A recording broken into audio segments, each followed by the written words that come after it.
I am joined by my wife Elizabeth, and we are here, and it's an honor to be among you. And I think what I would just like to do is just give you a couple of remarks, and then I know you're going to hear from my friend and my colleague Joe Walsh, and then ultimately we'll be in a dialogue.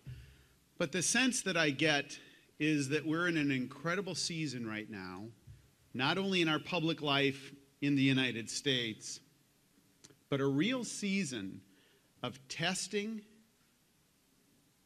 and conflict around the world as it relates to core values.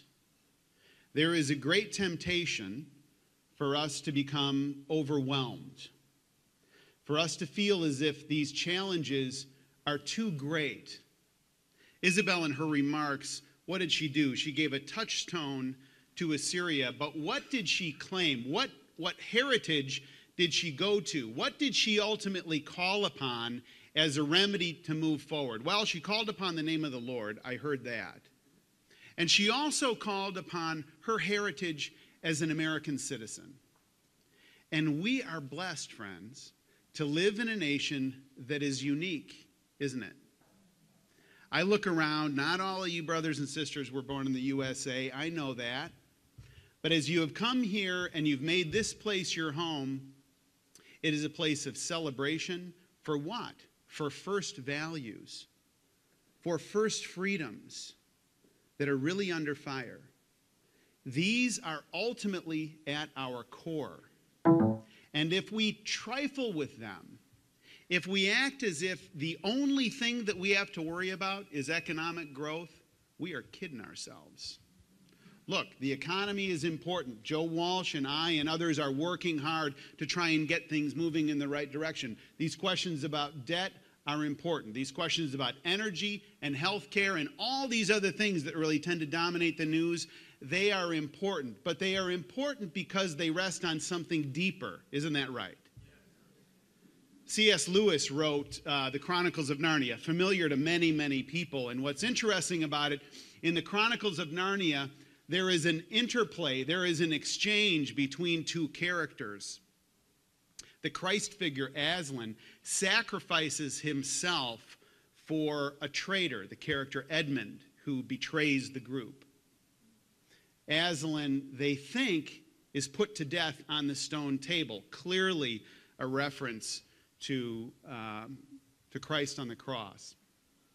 The children are amazed the next day when Aslan, he appears before them. He is alive and he is well and he is up and robust. And they said, what's the explanation? And he said, well, I was killed and the White Witch relied on magic, but there was a deeper magic still. It was a magic that she didn't know about because it was written in a time when she wasn't around. Now, we are citizens of this nation, aren't we? And we have a Declaration of Independence, which is a founding document for us, which claims what? It claims that we are children of a living God who loves us and has entrusted things to us. And then we have a Constitution upon which those freedoms rest. And that's what it's all about. So the question is, how do we respond to that which we have been entrusted? Some like me, some like Elizabeth, some like my friend Judith Crane Ross, were born in the United States, and it's a heritage that comes easily to us. Maybe a little too easily. There are some of you that have come from other nations that have claimed this as your heritage, and now we are all in this together, but we're bound by one thing, and the thing that we're bound by is the truth. Paul Johnson, a great British historian, familiar to many of you, wrote a book called A History of the American People. And in that book, and I commend it to you, I commend it to you for a couple of reasons. First of all, he's British and he likes us. So, Europeans that like Americans, let's celebrate him. But secondly, he's a great author and he does a good work. And in it, he goes through and he describes our founding in ways that's really a unique perspective. But he describes our founding and he says this.